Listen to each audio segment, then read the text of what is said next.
Good morning students. शुभ प्रभात आप सभी लोगों को। तो क्लास नाइन्थ में जो हमारा अब पॉलिनोमियल्स के बाद जो लेक्चर है दैट इज कोऑर्डिनेट ज्योमेट्री। ठीक है, तो सबसे पहले कुछ चीजें समझ लेते हैं हम लोग। देखो, डायमेंशंस हमने पढ़ी हैं। डायमेंशन मतलब विमाएं जिन्हें हम लोग कहते हैं, मतलब कोई चीज केवल लंबा है, केवल लंबा चौड़ा है, लंबा चौड़ा ऊंचा, तीनों चीजें हैं, मतलब हाइट लेंथ विड्थ, ये चीजें हैं, इन्हें कहते हैं हम लोग डायमेंशंस। तो डायमेंशंस क्या है? कितनी तरफ को उन्हें हम लोग क्या कर सकते हैं, एक्सटेंड कर सकते हैं, मतलब वो है आपके पास डायमेंशंस। बेसिकली बोला जाए डायमेंशंस कितनी होती हैं, कई लोग कहते हैं कि 3D होती हैं, लेकिन होती हैं इनफाइनाइट होती हैं, वो बात की बातें हैं। ठीक है ना, वो हायर, बहुत हायर लेवल की स्टडीज हैं। ग्रेजुएशन में भी नॉर्मली आप लोग 6 डायमेंशन तक ही पढ़ पाते हैं, जो फेज रेफरेंस वगैरह होता है वो सारी चीजें पढ़ते हैं। अब हम लोग बात कर रहे हैं यहाँ पर केवल, अच्छा कुछ एग्जांपल्स अगर मैं आप लोगों को बोलूं, अगर बोला जाए जीरो डायमेंशन का एग्जांपल क्या है, तो क्या है जीरो डायमेंशन का? जिसकी ना लेंथ हो ना विड्थ हो। तो what is that? That is only a point. ठीक है, ये है जीरो डायमेंशन। और वन डायमेंशन बोलूं जिसकी केवल लेंथ ही लेंथ हो, तो ऐसा कौन सा फिगर है आपका? कौन सा है? लाइन। ठीक है। टू डायमेंशन बोलूं मैं आपके पास, तो आपने पढ़े होंगे स्क्वायर है, रेक्टेंगल है, सर्कल है। ठीक है ना, ये चीजें क्या है? Two dimension. और थ्री डायमेंशन क्यूब है, क्यूबॉइड है। तो नॉर्मल जो हमारी प्रैक्टिकल लाइफ है, जिसमें हम नॉर्मली यूज करते हैं, those are three dimensional objects. कोई दिक्कत तो नहीं है। थ्री डायमेंशन आप लोग हायर क्लासेस में पढ़ेंगे, यहां पर हमने केवल टू डायमेंशन में बात करनी है। ठीक है। अब देखो, सपोज करो मेरे पास कोई एक ऑब्जेक्ट है, कोई भी एक ऑब्जेक्ट है, उसे मैंने किसी पॉइंट पर रख दिया, किसी प्लेन में। सपोज करो ये एक प्लेन है, इसके ऊपर मैंने कोई एक ऑब्जेक्ट रखी है। ठीक है। अब इस ऑब्जेक्ट की पोजीशन मुझे बतानी है, तो कैसे बताऊंगा मैं? यही है आपका कोऑर्डिनेट ज्योमेट्री। ठीक है। तो इस ऑब्जेक्ट की पोजीशन बताने के लिए मुझे क्या करना पड़ेगा?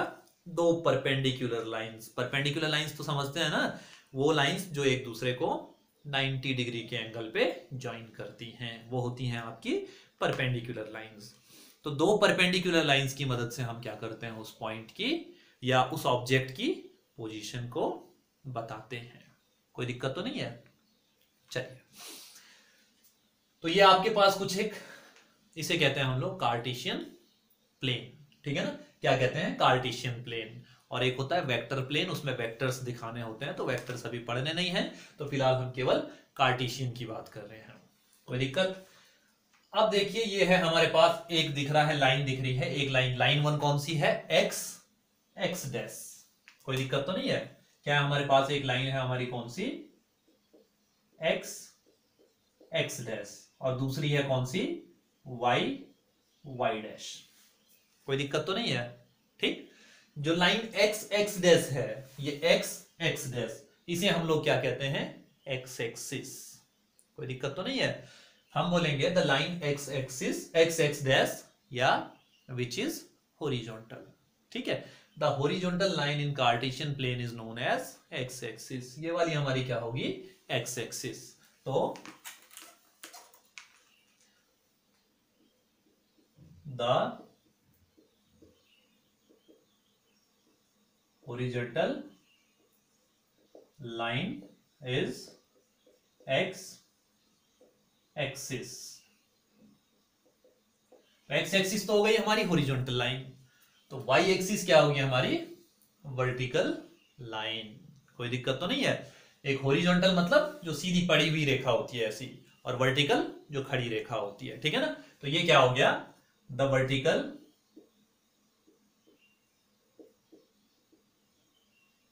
Line is y axis. कोई दिक्कत? अब ये लाइन क्या होती है हमारे पास? एक पॉइंट होता है यहां पर जीरो, जीरो के राइट साइड और जीरो के अपवर्ड्स, ध्यान देना है हमने। ठीक है ना, जीरो के राइट साइड और जीरो के अपवर्ड्स क्या होती हैं? पॉजिटिव होती हैं।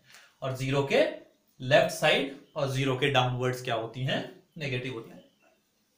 लाइंस तो पढ़ी होंगी ना, रिप्रेजेंटेशन ऑफ नंबर लाइन जो होती हैं, उन पे नंबर्स को कैसे दिखाते हैं? ऐसे तो दिखाते हैं, राइट साइड को पॉजिटिव दिखाते हैं, लेफ्ट साइड को नेगेटिव दिखाते हैं, अपवर्ड्स को पॉजिटिव दिखाते हैं, डाउनवर्ड्स को नेगेटिव दिखाते हैं। ये दोनों लाइन एक दूसरे को क्या करती हैं? परपेंडिकुलर परपेंडिकुलरली क्या करती हैं, क्रॉस करती हैं। तो ये हो गया हमारे पास हॉरिजॉन्टल लाइन क्या है हमारा, एक्स एक्सिस होती है, और जो वर्टिकल लाइन है वो है हमारे पास वाई एक्सिस, ठीक है ना। एक्स एक्सिस जो है इसका नाम, एक्स एक्सिस का दूसरा नाम क्या होता है, एब्सिसा। क्या होता है,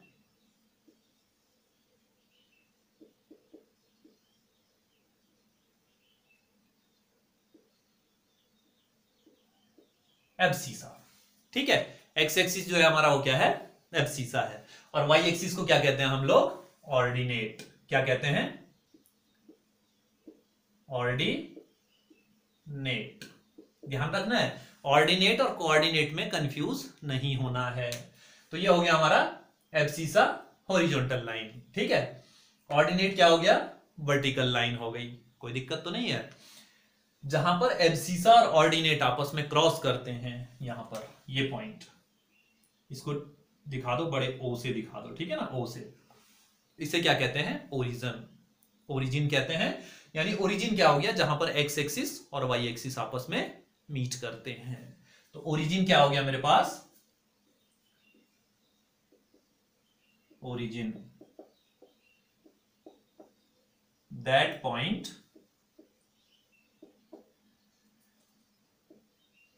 वेर एक्स एक्सिस यानी abscissa and Y axis meets. ठीक है, अभी केवल कुछ टर्म्स समझनी है हमें, उसके बाद हम लोग क्या करेंगे, पॉइंट्स को रिप्रेजेंट करना सीखेंगे, ठीक है। चलिए, एब्सिसा हो गया, ऑर्डिनेट हो गया, एक्स एक्सिस हो गया, वाई एक्सिस हो गया। जब वाई एक्सिस और एक्स एक्सिस आपस में मिल रही हैं तो चार पार्ट्स में बट रहा है, ठीक है। The plane divided by the intersection of X axis and Y axis into 4 parts and every part is known as quadrant. क्या बोलते हैं, क्वाड्रेंट, ठीक है ना। तो the plane is divided into 4 equal parts होते हैं, ये equal parts by intersection of X axis and Y axis and every part is known as quadrant and every part is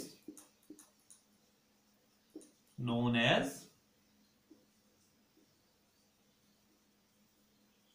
quadrant। तो टोटल कितने quadrant हो गए हमारे पास, 4 quadrant, 1 2 3 4। कोई दिक्कत तो नहीं है। चलिए, अब जिस चीज से, ठीक है, एक्स और वाई, ये एक्स और वाई की टर्म्स में होते हैं, ठीक है ना, ये एक्स वाले होते हैं और ये वाई वाले होते हैं। किसी भी ऑब्जेक्ट की पोजीशन को हम रिप्रेजेंट करते हैं, that is known as coordinate. क्या बोलते हैं, कोऑर्डिनेट, ठीक है ना। The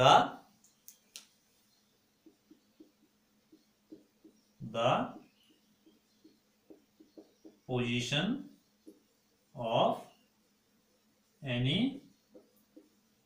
point is represented by x, y। ये पॉइंट है हमारा, ठीक है ना। पॉइंट इज, पॉइंट बोलो चाहे ऑब्जेक्ट बोलो, ठीक है ना। यहां पर ऑब्जेक्ट, फिलहाल हम ऑब्जेक्ट की बात कर रहे हैं। Any object is known as coordinate of that point। Point या ऑब्जेक्ट, ऑब्जेक्ट लिख रहे हैं तो ऑब्जेक्ट ही बोलेंगे। अब देखो सीधी सी बात हो गई, किसी भी ऑब्जेक्ट की पोजीशन को दिखाने के लिए हमें क्या करना पड़ रहा है, दो परपेंडिकुलर लाइंस का सहारा लेना पड़ रहा है। तो यही क्या है आपके पास, और कोऑर्डिनेट की मदद से दिखा रहे हैं ना, इसीलिए इसका नाम क्या है, कोऑर्डिनेट ज्योमेट्री। ठीक है ना। ज्योमेट्री क्यों बोलते हैं, क्योंकि ज्योमेट्रिकली हम लोग दिखा रहे हैं उस पॉइंट की या उस ऑब्जेक्ट की पोजीशन को। इतनी चीज कोई दिक्कत तो नहीं है। आपको कितनी चीजें क्लियर हो गई, एक तो ओरिजिन क्लियर हो गया, एब्सिसा यानी एक्स एक्सिस क्लियर हो गया, ऑर्डिनेट यानी क्या हो गया, वाई एक्सिस क्लियर हो गया।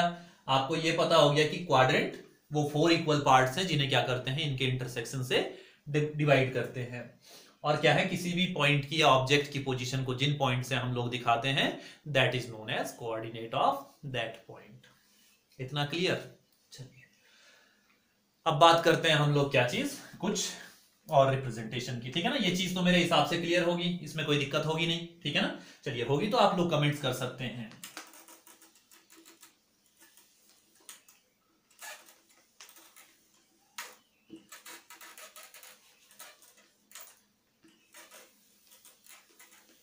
चलिए फिर से हमारे पास ये ग्राफ आ गया, 4 क्वाड्रेंट्स मैंने कहा था। ठीक है, 4 क्वाड्रेंट्स। अब सपोज करो द पोजीशन या द डिस्टेंस या पोजीशन, जो भी बोलना है मतलब, ठीक है ना, of X is represented by the perpendicular distance from Y axis. ध्यान रहेगा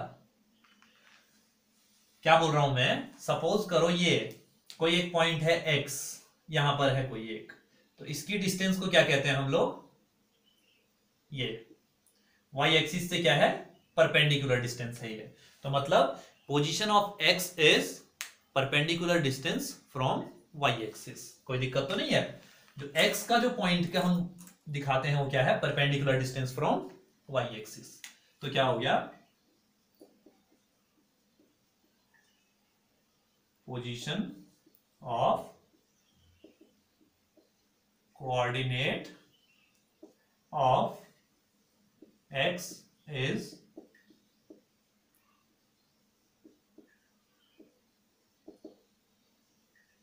perpendicular distance from y axis। इतनी चीज क्लियर हो गई।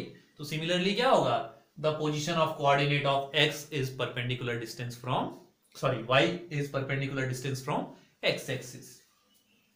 तो क्या होगा, जब y के किसी कोऑर्डिनेट को दिखाऊंगा तो x से परपेंडिकुलर डिस्टेंस ऐसे करके ऊपर को लूंगा ना, तो यही चीज है। तो the position of y coordinate is perpendicular distance from x axis। कोई दिक्कत तो नहीं है, इतने 2 पॉइंट फिर से मिल गए। अब एक चीज ध्यान रखिए, द कोऑर्डिनेट्स, कोऑर्डिनेट्स को कैसे दिखाते हैं, कोऑर्डिनेट्स को रिप्रेजेंट करने का तरीका है क्या चीज,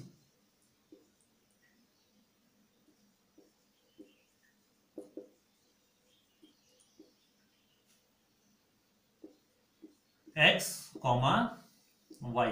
पहले x को लिखते हैं हम लोग, ठीक है ना, ये ध्यान रखना है। जो हमारा ट्रेडिशनल जो भी रिप्रेजेंटेशन चलता है दैट इज x, y। अब देखिए कोऑर्डिनेट हमारे पास क्या हो गया, x, y। तो the coordinates of origin are, origin पे क्या है, x भी 0 है और y भी 0 है। तो ओरिजिन के कोऑर्डिनेट्स क्या होंगे, 0, 0। तो क्या हो गया, द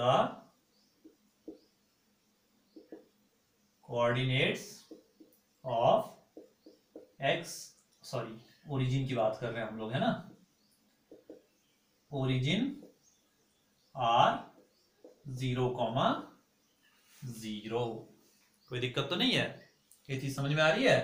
अब देखो अगर x एक्सिस पे y की वैल्यू निकालनी है, ठीक है, x एक्सिस पे y की वैल्यू निकालनी है तो दैट विल बी 0, और y एक्सिस पे x की वैल्यू कितनी होगी, 0।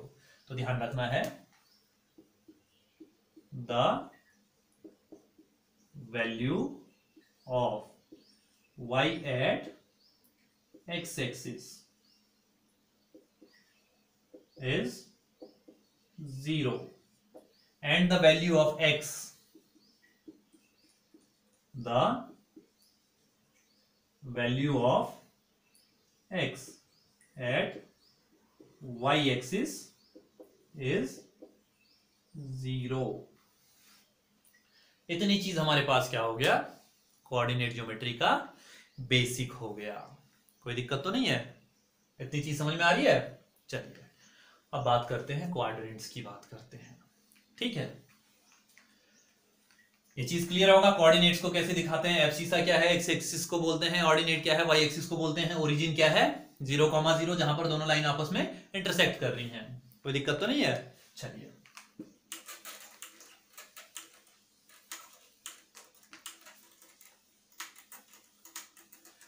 अब मैंने बात की थी क्वाड्रेंट। क्वाड्रेंट मतलब 90 डिग्री का एक जो पार्ट बनता है, दैट इज कॉल्ड क्वाड्रेंट। तो देखो 4 क्वाड्रेंट हैं, 1 2 3 4। कोई दिक्कत तो नहीं है। ये वाला जो होता है दिस इज फर्स्ट क्वाड्रेंट, जो 0 डिग्री से लेकर 90 डिग्री तक का होता है दैट इज फर्स्ट क्वाड्रेंट। जो 90 डिग्री से 180 डिग्री तक का होता है दैट इज सेकेंड क्वाड्रेंट। तो ये क्या हो गया मेरे पास, सेकेंड क्वाड्रेंट। ठीक, जो 180 डिग्री से 270 डिग्री तक का होता है, 90 डिग्री का फर्क होता है, ध्यान रखना है। ठीक है ना। तो 180 डिग्री से 270 डिग्री तक का होता है, that is called third quadrant. Third quadrant, कोई दिक्कत तो नहीं है। और जो आपका 270 डिग्री से 360 डिग्री तक का होता है that is called fourth quadrant. ठीक है, इसे क्या कहते हैं, फोर्थ क्वाड्रेंट। तो क्वाड्रेंट क्लियर हो गए सारे, कोई दिक्कत तो नहीं है। चलिए अब हमारे पास क्या है, क्वाड्रेंट चारों हो गए। अब फर्स्ट क्वाड्रेंट के कोऑर्डिनेट्स क्या होते हैं। ठीक है, फर्स्ट क्वाड्रेंट के जो कोऑर्डिनेट होते हैं,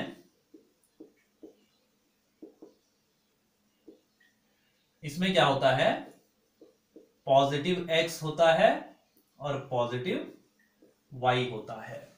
कोई दिक्कत तो नहीं है। ये देखो ना, x भी पॉजिटिव है और y भी पॉजिटिव है, कोई दिक्कत तो नहीं है। सेकेंड क्वाड्रेंट में x नेगेटिव होता है, ये देखो नेगेटिव है ना, और y पॉजिटिव होता है। तो इसके कोऑर्डिनेट क्या होते हैं, सेकेंड क्वाड्रेंट के कोऑर्डिनेट क्या है, x नेगेटिव x है और पॉजिटिव y है। कोई दिक्कत तो नहीं है। थर्ड क्वाड्रेंट में x भी नेगेटिव है और y भी नेगेटिव है। ठीक है, अभी 3D भी आता है जिसमें z एक्सिस भी होता है। ठीक है ना, ऐसे करके बनाते हैं, उससे खैर अलग चीज है वो। अब देखो ये क्या है, यहां पर के कोऑर्डिनेट क्या हो जाएंगे, कोऑर्डिनेट यहां पर क्या हो जाएंगे, नेगेटिव का x और नेगेटिव का y। कोई दिक्कत हो किसी को। फोर्थ क्वाड्रेंट में क्या होगा, y नेगेटिव और x पॉजिटिव। तो इसके कोऑर्डिनेट क्या हो गए,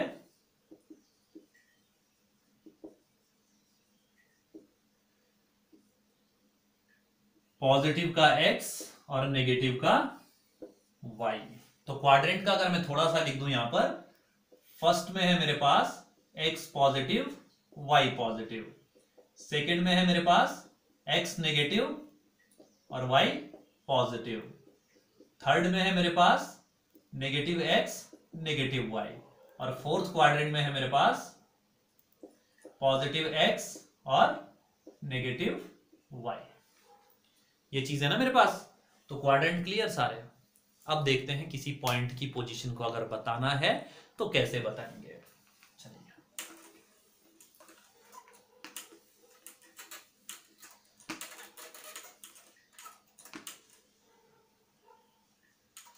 सपोज करिए मैं कुछ एक पॉइंट लिख रहा हूं आपके लिए, ठीक है ना।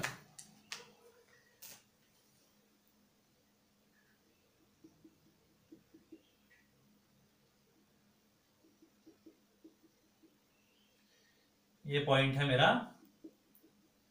ए,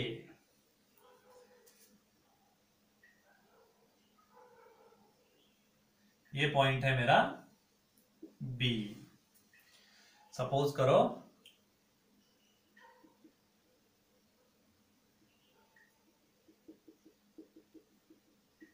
ये पॉइंट है मेरा सी।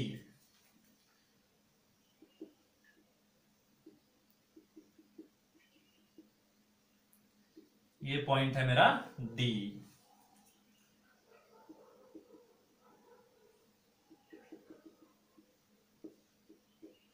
ये है ई।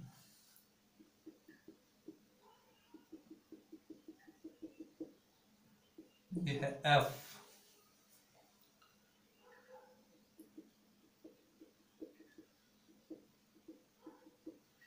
ये है जी। ऐसे ही एक दो और बना लो।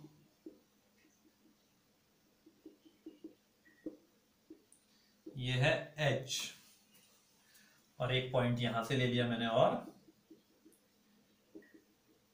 ये है आई और ये पॉइंट मैंने यहां पर ले लिया कौन सा, ये 4 वाला। ये है पॉइंट मेरा जे।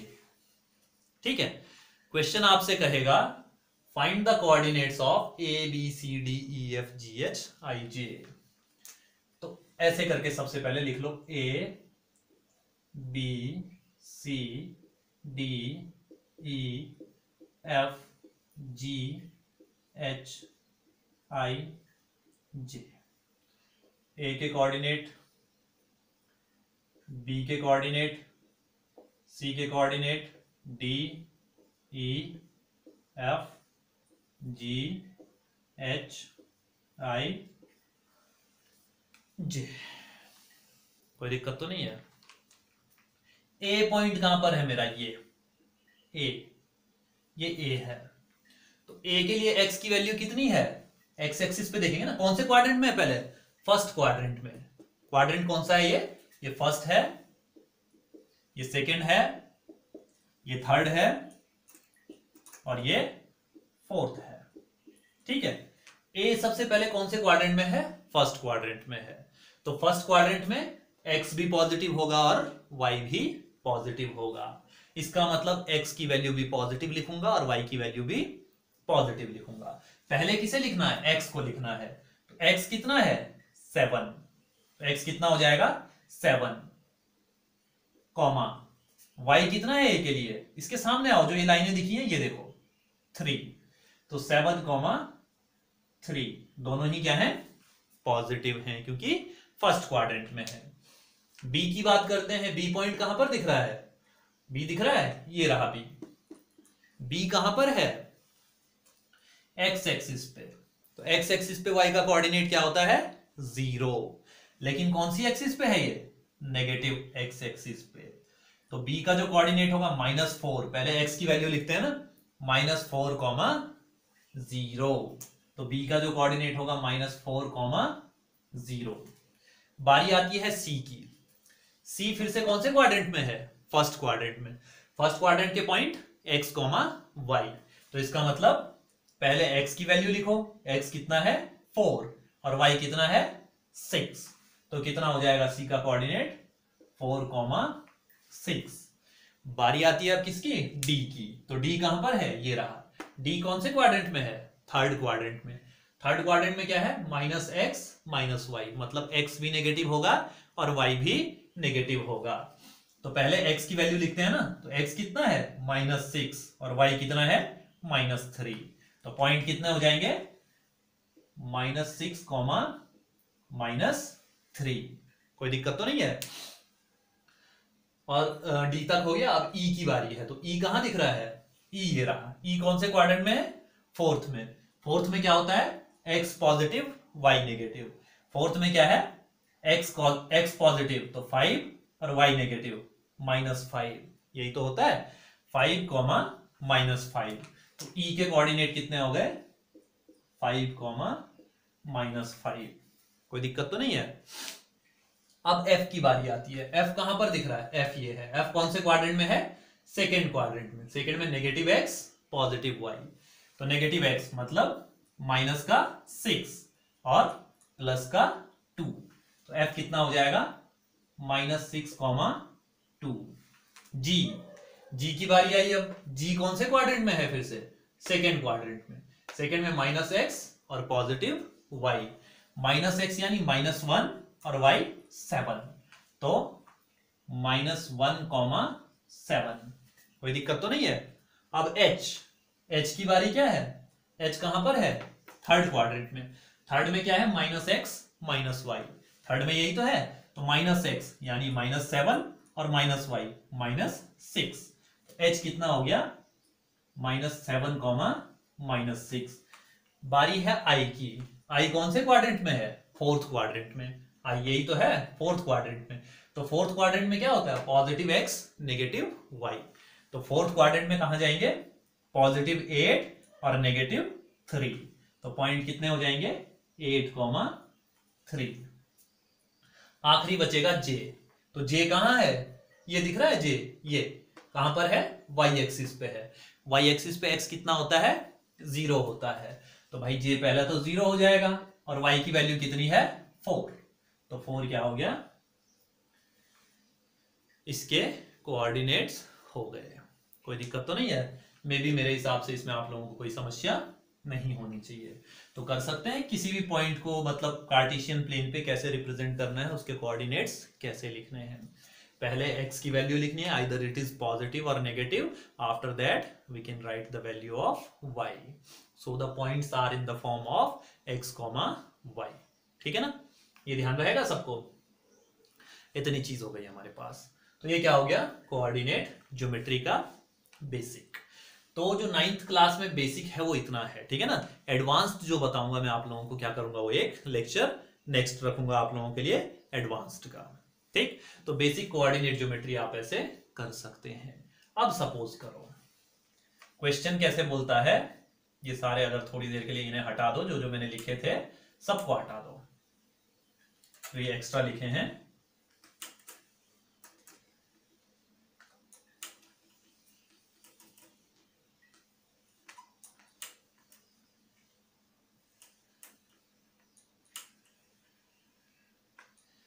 ये मेरे पास है क्वेश्चन। अगर वो कहता है represent the following points in Cartesian plane, अब पॉइंट दे देगा, बोलेगा रिप्रेजेंट करो। चलिए,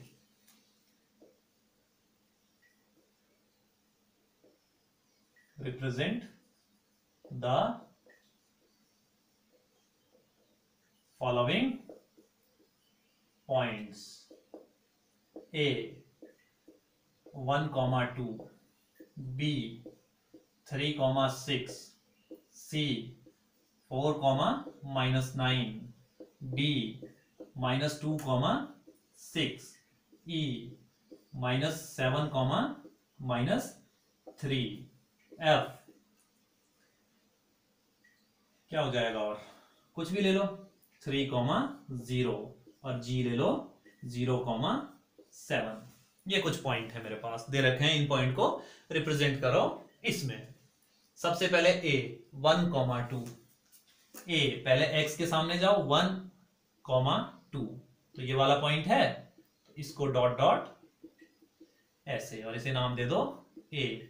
B कह रहा है 3, 6। तो 3 और 6, तो 3 के सामने ऊपर को जाओ और 6 के सामने इधर को आओ। ये पॉइंट हो गया मेरा B 3, 6। A कितना है?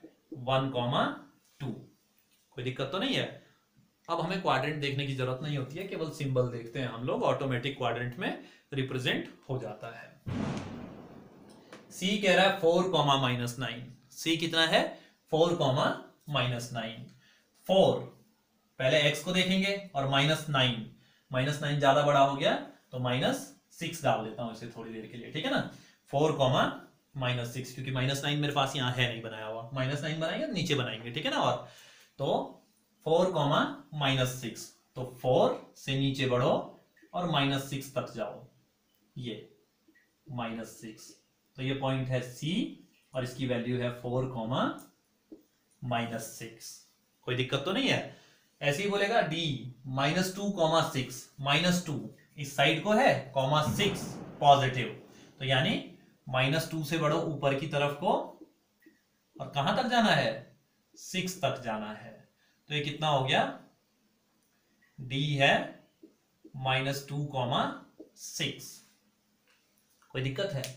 e -7, -3, -7, -3, तो क्या होगा, -7 से करो नीचे की तरफ को शुरुआत, और -3 के सामने मिला दो। तो कौन सा है ये, e है -7, -3। अगला क्या कह रहा है, f 3, 0। 3 ये रहा, और 0, y की वैल्यू 0 है तो x एक्सिस पे ही होगा। तो ये वाला पॉइंट क्या हो गया मेरा, f कितना है, 3, 0। और g 0, 7, 0, x की वैल्यू 0 और y की 7। तो ये क्या है मेरा, g 0, 7। तो ये कुछ पॉइंट्स हैं। अगर आप लोगों को बोल दिया जाए b से e की डिस्टेंस निकालो, एक बात ये हो गई, ये कोऑर्डिनेट ज्योमेट्री में थोड़ा और पढ़ना है हम लोगों ने, ठीक है ना। b से e तक की डिस्टेंस निकालो, निकाल सकते हैं, बिल्कुल निकाल सकते हैं। उसके लिए फॉर्मूला आप लोगों को बताया जाएगा। या बोलेगा आपको b, f और e को जोड़ दो। जब b, f और e को जोड़ूंगा तो एक ट्राइंगल बन जाएगा। बोलेगा इस ट्राइंगल का एरिया निकालो, ये भी एक चीज है। बोलेगा सपोज करो ये पॉइंट b है, जो ये e और b को 1:2 में डिवाइड करता है, इस b के कोऑर्डिनेट पता करो। यहां पर तो हमें पता है, लेकिन बोलेगा निकालो। तो ये कुछ तरीके और हैं हमारे पास। तो बाकी आप लोगों के पास बेसिक है, नॉर्मल क्वेश्चन इससे बाहर का आप लोगों से नहीं पूछा जाता है, ठीक है ना। तो इसको देखिएगा, कोई दिक्कत अगर किसी को होती है तो कमेंट्स कर सकते हैं आप लोग। तो बाकी जो एडवांस्ड होगा थोड़ा वो नेक्स्ट लेक्चर में होगा। तब तक के लिए जय हिंद, धन्यवाद।